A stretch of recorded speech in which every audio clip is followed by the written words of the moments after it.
Hello, my dear students.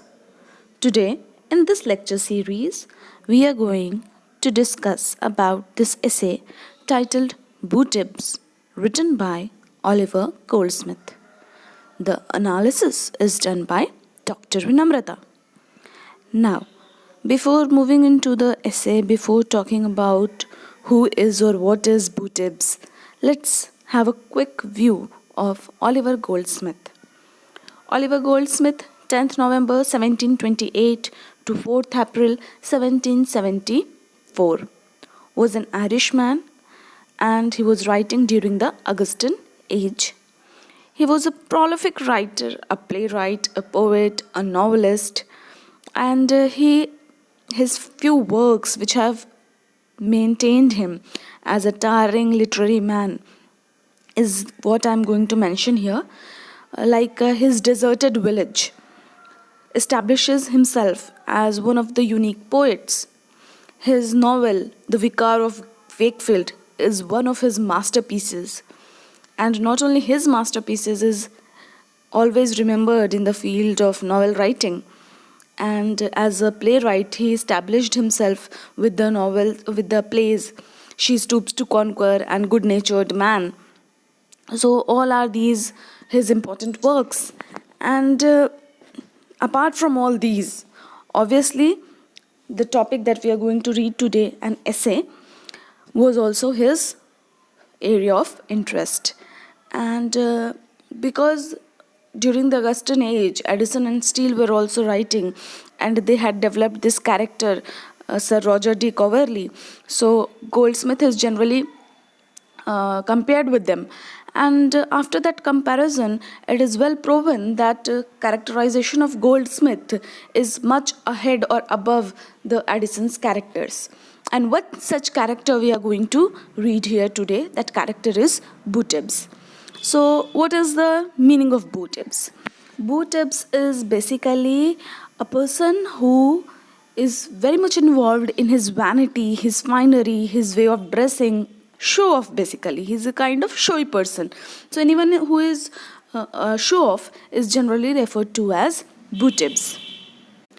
In 1760, Oliver Goldsmith started publishing this series of letters in the journal called Public Ledge, and all these series of letters were titled as the Citizen of the World, which were in the letter format, but now we read as essays written by Goldsmith.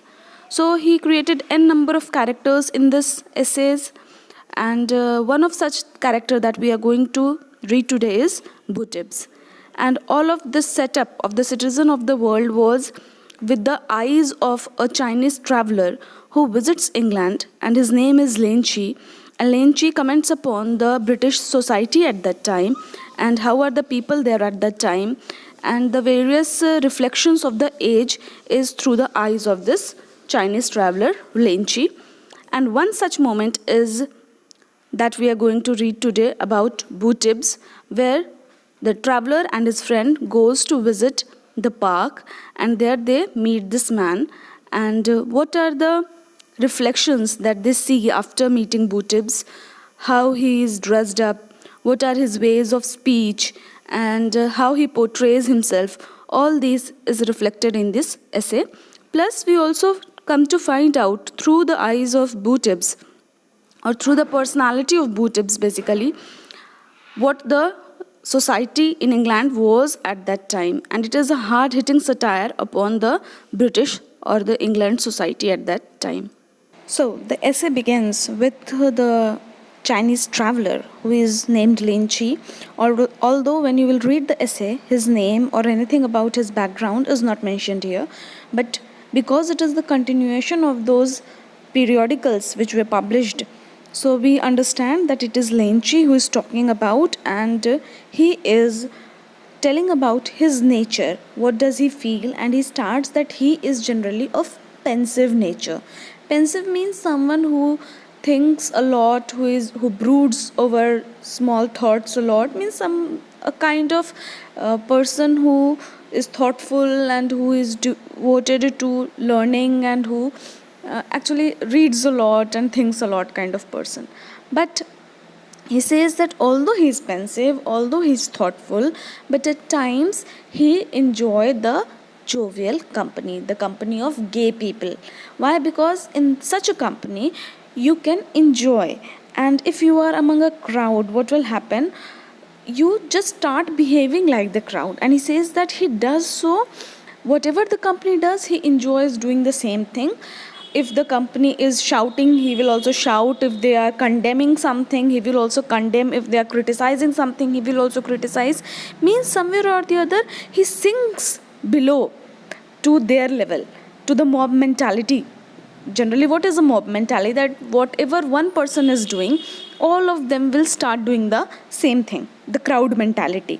So here he says that at times it is of very good use, it is very useful, because if you start copying them, becoming their similitude, he uses this word similitude, means being exactly like them, similar to them, something similar. So whatever they do, he starts doing the same thing, and he says that it rejuvenates his mind. Because I'm quoting here Oliver Goldsmith, he says, a mind thus sunk for a while below its natural standard is qualified for stronger flights. So what does it do? Whenever he is out in a crowd, he starts behaving like the crowd, so that for some time he is away from deep thoughts and pensive mood.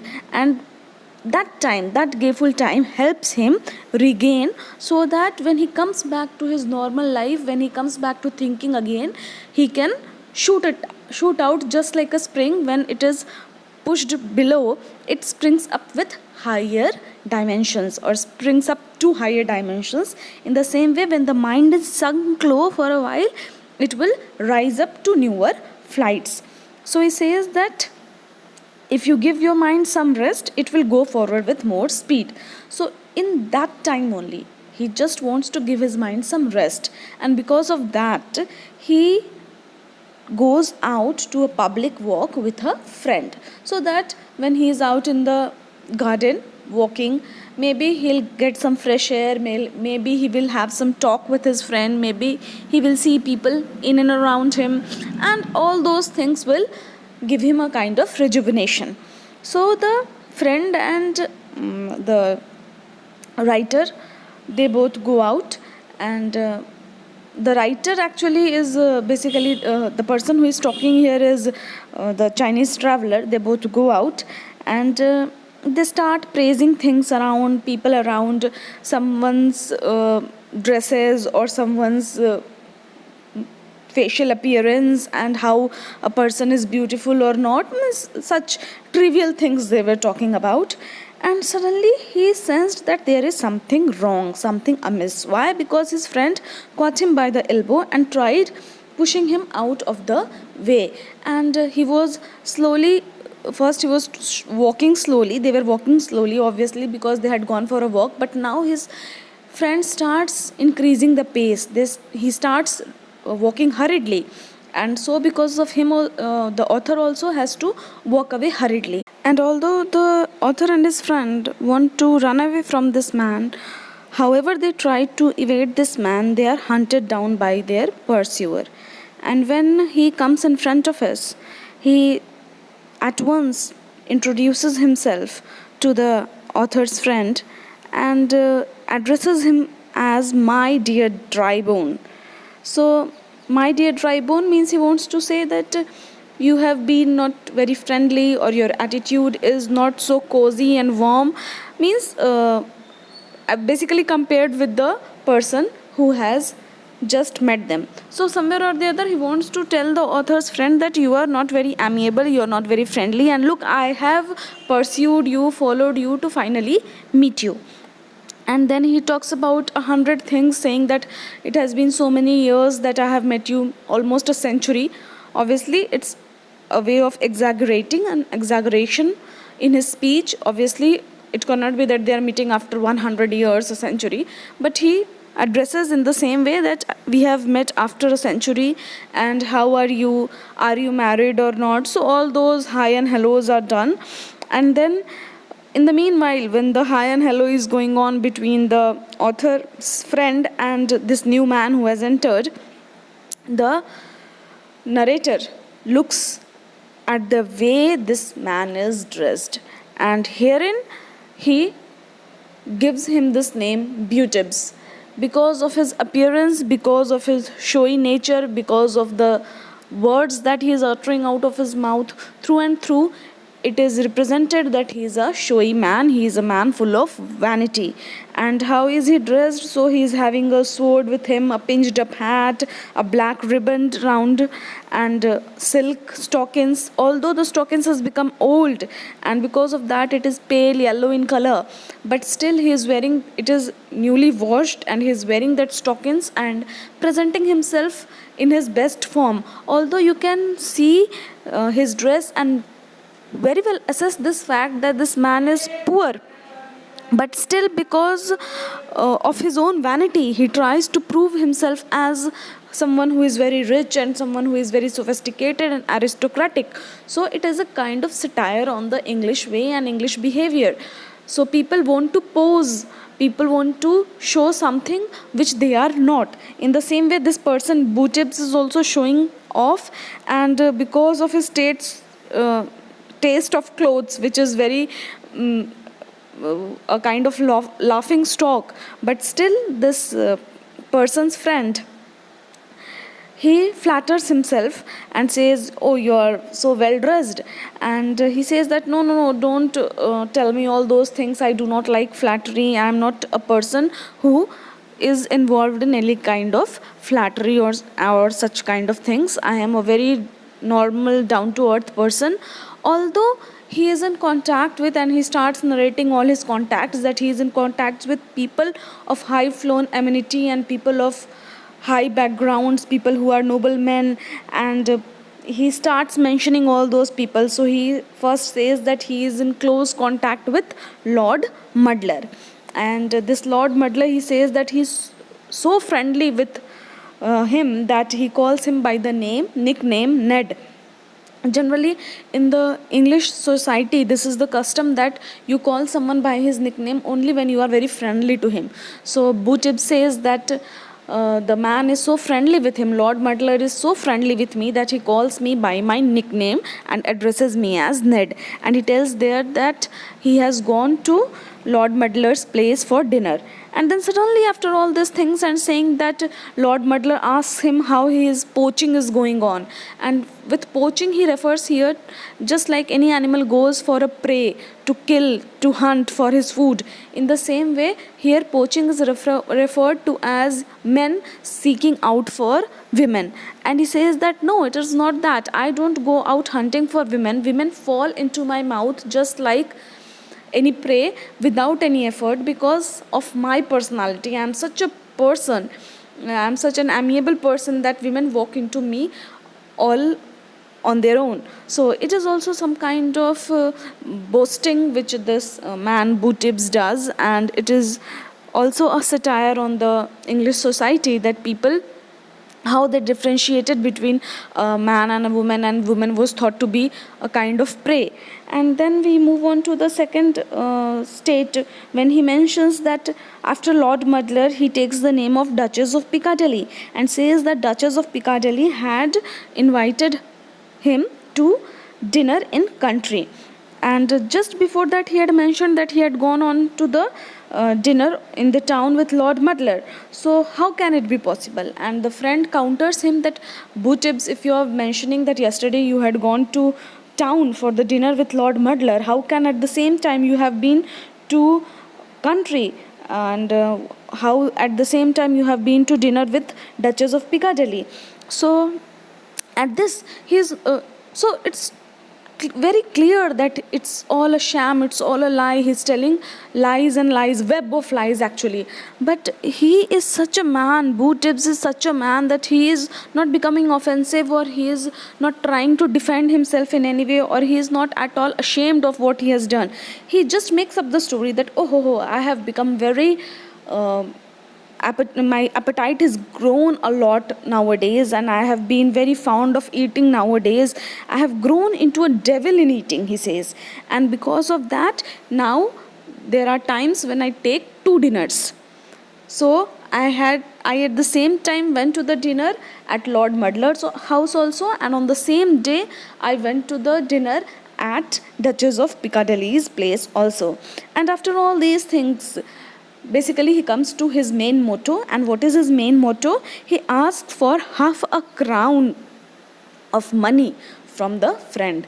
And this is what is the basic nature of Beau Tibbs. He shows himself, he presents himself, he tries to make an aura around him, saying that he is someone, or pretending that he is someone who is very rich, very aristocratic, he has long connections and lot of connections with higher and affluent people.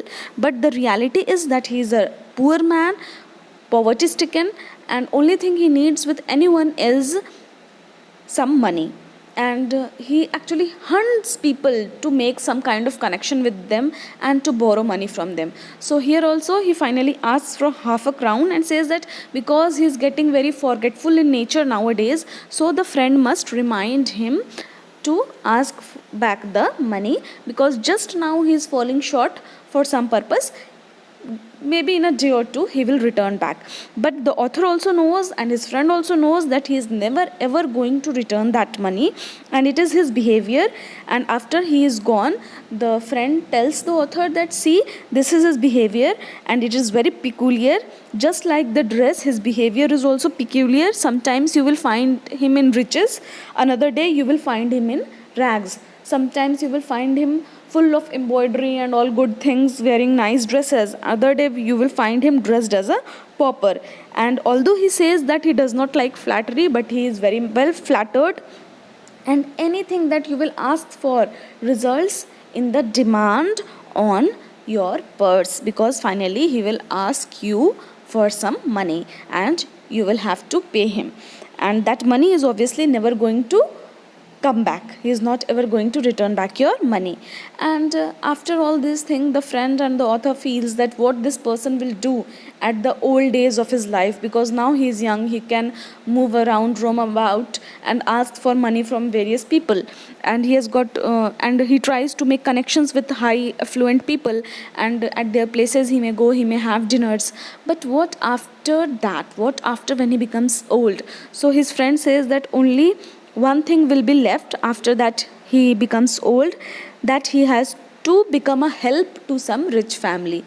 Means he would serve as a servant for some rich family, and there either he would be kept as a spy for looking onto the servants, that the servants are doing their work properly, or as a frighter, as a person who frights away children, means a person who looks after the children to make them disciplined and to make them do their work in time and properly. Means he would be just appointed for some menial work at some rich person's house when he becomes old. So no status will remain, no finery will remain, no vanity will remain, no showiness will remain. Thus, in this way, Oliver Goldsmith satires upon the English society and comments upon the English way of life through this caricature, Beau Tibbs, who is the representative of British sensibility and British dressing sense and British way of thinking at that time during the Augustan age. So I'm sure you all must have understood what is there in this essay, and if you have been benefited by this video, please do like, comment, share and subscribe. Thank you.